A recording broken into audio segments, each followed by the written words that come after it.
Callum Ilott, driver of the number 77 Juncos Hollinger Racing Chevrolet, joins us. First off, thanks for coming on and kind of take me through your race in the Indy GP on Saturday. Started 24th, moved up to 18th. Was this just a tough day for tire strategy? Yeah, thanks for having me. First of all, the weekend was not an easy one. We struggled quite a bit with pace and just trying to get off footing. And then, the race with tire strategy kind of completely went against what we were perceiving before going into the race. And I think we were on the worst side of the idea because of the perception before going into it. But we did our best and we moved forward, which is the main thing, and got some clean points. So not an easy weekend, but, onwards and upwards to the 500. You had a strong start to the season, a top 5 at St. Pete, 9th at Texas in the first oval race of the year. Going into the second oval race, obviously things way different from the road course at IMS as far as the style of driving and what's at play. But what's your confidence level going into May? You have a teammate this year. Your team kind of has all the pieces put together. What's your confidence level like? Yeah, look, with the amount of practice we get for the 500, it makes life quite a bit easier to get the car into a better window. Texas was very quick off the marks. You've got to be straight on it. And we did a great job at Texas and got that top 10. But going into IMS with more preparation, I think we can really get the car into what we call a better window and make it work better for us. And again, to get a better result with the 500 would be a dream. And it's such a competitive race. Obviously, everyone is preparing their cars the same way, but you need to be on top of it. Callum, do you have a new chassis just for the 500 this year? Yes. Normally, that's the case. We prepare a separate chassis for the 500 where you basically fit all the trimmings of the body to a better fit, and it's more aerodynamic. Of course, sometimes, people have issues and they don't end up using it. Some actually just take their normal oval car because it's already got that kind of good fit to it. But we have an extra chassis for that. What's been the biggest change for you in year 2 in IndyCar, having a teammate, going from a single car operation to now a multi-car team? Quite a bit. I mean, obviously, personnel-wise, we increased 50%, so that's quite a big jump for us. Lots of new faces, new ideas. So that's always a benefit. Then on my side, just being able to have an extra set of data, an extra person to validate the setup changes that we're doing and things to throw ideas back and forth between each other. It's just growing the team and building off of where we were last year. So in some ways, it's very positive. In some ways, it was quite difficult to find the personnel across the winter. So it was a bit on the limit at some points. But we've done a great job and got some great results so far. You brought up one of the challenges we've seen in IndyCar in recent years as the grid has expanded to more and more full-time entries, now up to 27. We could even get even more next year, finding the right crew. And, as a driver, how do you kind of approach, changing faces around the people you work with? Obviously, you want consistency in everything, and kind of how do you deal with that? Yeah, of course. From my point of view, we had the crew from last year, and obviously some had to be shared. But from my point, it was quite important to have the main characters that I was working with last year continue on, and we can build around that. At least the foundations are there on my side. But like you said, it's not easy. Of course, there has been a growth within IMSA and GTP as well, which doesn't make life easy because the personnel go over there. And the bigger teams end up, should we say, hoarding some people as well, and that makes life quite difficult. But we manage, we get the best out of it as possible, and also it's quite good to encourage younger engineers, younger mechanics to come in and give them the opportunities that they may not have got before. What's the biggest thing kind of you've noticed being a multi-car team, compared to a single entry going into this year? Obviously, a lot more data and just having a teammate. But as far as the competitiveness and the ability to make adjustments during race weekends, leading up to a race and practice sessions and try different things, has that been helpful or has it been kind of an adjustment just having, some of the attention taken away from you as a driver? No attentions have been taken away. It's just it's interesting how you manage it. So yes, in one ways it's been an adjustment, but at the same time it's also very helpful.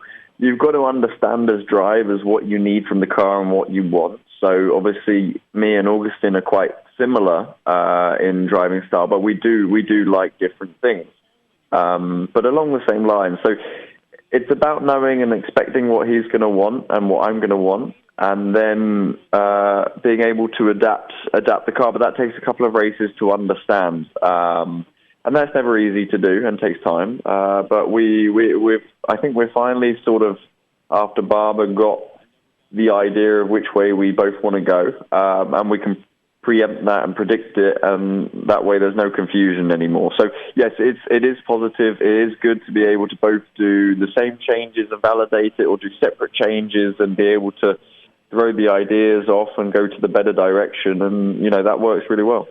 Last year you were a rookie, your first 500, you started mid-pack in the race, ended up finishing 32nd, but just to be able to compete and be part of that event, going into it, obviously you're pretty wide-eyed.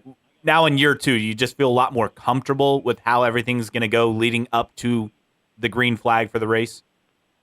Yeah, well, I mean, being a single-car entry last year, we did a great job to, I think, qualify 17th, so about mid-pack. And in the race, unfortunately, had a big crash.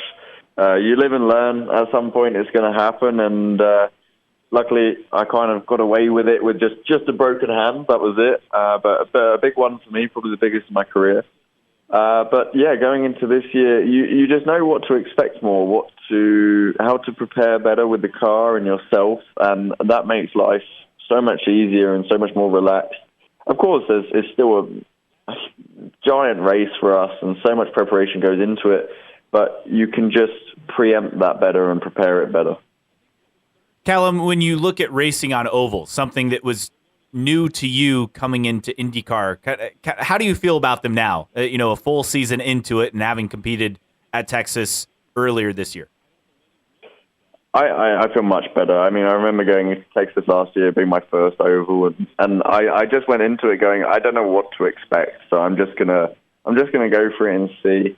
And yeah, it was so unnatural in a lot of ways. Of course, it's still a car, but the behavior of the race and the behavior of the driving was just so much different to what I knew and what I was used to.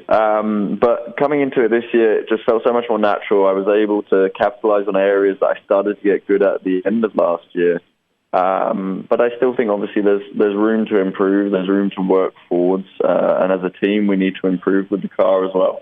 So going into the 500 this year, I think my mind will already be so much better and so much more focused in the right areas. Was there one particular area that you learned last year, now going into this year, that you're really going to try to focus on in the race? Well, before the race, I really want to dial in our car in warmer temperatures and hotter temperatures, because that was where, when it came to the race, it was so much hotter that we didn't have the car in the right window. And on ovals, when the track temperature and the air temperature gets warmer, the car balance changes a lot, and we didn't predict that. We didn't preempt that as much as I would have liked to, and that cost us in the end. So that's the area I'm going to focus on pre-race. Then during the race, it's about setting up the moves, being calm when necessary. There's so much to it. It's hard to put into words, but just being in the right place at the right time and not overdoing. Because the Indy 500 is unlike any other race on the schedule, it's one of the longer races. Obviously, it's the biggest race in terms of prestige, fan attendance. How do you lock yourself in right before with all the pre-race pageantry, and then you go into turn one the first time and it's packed grandstands instead of empty bleachers like during practice days? How do you kind of set yourself in and get locked in for the start? I think it automatically does that for you. Having all those people, even the minute silence and that, it just puts you in the right frame of mind. It's weird to say, but you're just concentrated, ready to go. And I think because it's such a big race, there's so much power behind it that it's so easy to get into this concentrated state of focus.